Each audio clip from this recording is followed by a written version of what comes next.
Hey, I hope everyone is doing well. I just want to come on here real quick as your career coach, boundaries coach, to basically say that sometimes things that are non traditional are becoming more traditional.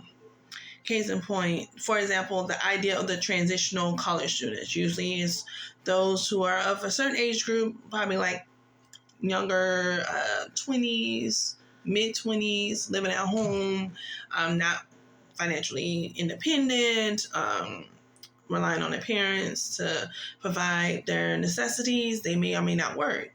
Now, the non traditional students is what a lot of these colleges and universities are trying to cater to and also to include more into their programs when they're coming up with their degree programs, whether it's going to be online, a hybrid, or in person classes for certain degrees. The reason why I like HR so much is because the university I went ahead and attended and graduated from was completely online. Because at that time, I was working two jobs. Had a full-time job with a state agency working mandatory overtime, and then on the weekends I worked for the federal government for a temporary extra job. And so for me, it had to match up with what was going on with me personally and professionally, because at the end of the day, I needed school and my classes to basically work around my life, where I had to financially be responsible to provide for myself. Um, so it's just that luckily and thankfully, I had academic advisors that was very understanding, and they were in the same predicament too. So they were actually being full-time employees at the university, and they were taking classes online too. So just having that type of understanding, that empathy and that sympathy, it really helps a lot. So those who are looking to go into the HR field itself, my first HR job as an HR assistant was not the traditional route. I did not do an internship. Why? Internships may or may not play. I had a full-time with mandatory overtime state agency job that I was working. So it wasn't feasible for me to do. And then on weekends, I'm at a temporary job with the federal government. So it wouldn't fit. And then the advice of finding a mentor, that doesn't work well for everyone. It's like they want a one size fit all. That doesn't work. I've been in the Central Texas area for over 20 years. I have never had a mentor. I had non-traditional mentors, basically learning from supervisors, people in management position, as to what to do, what not to do throughout my lifetime. But I cannot really honestly say I had a verbatim mentor that actually held me accountable, that actually spoke to me, and that was able to critique me on things that I was doing or not doing. And that was professionally and personally. So now we're coming to a space and time where we have to be a little bit more considerate that everyone does not have access to a person of that caliber who is willing and let alone able to be a mentor.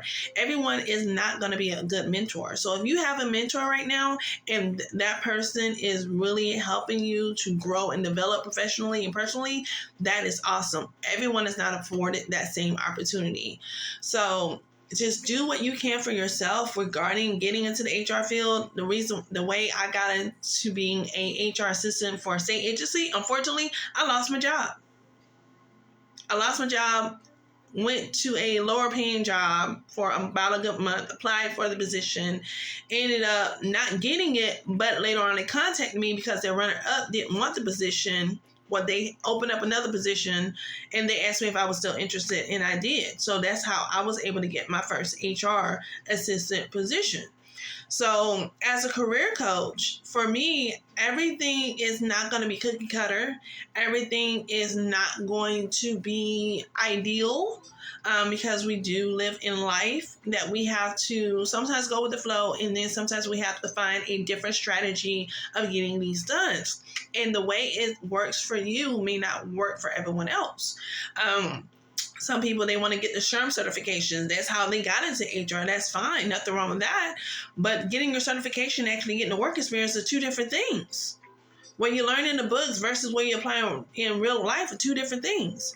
So just be mindful if those who are getting into the HR field, contemplating the HR field, talk to those professionals who are already in the HR field, whether it's at a job that you're working at right now, you have an HR department that you can go to, or go to lady, whether it's benefits, compensation, or just recruiter. Talk to those general HR professionals that who you may have access to if you're interested in getting into HR, to understand how they got to how they are now, and then you will contemplate and think of your own strategy, or just contact a career coach and find out what strategy works best for you based on the information they told you.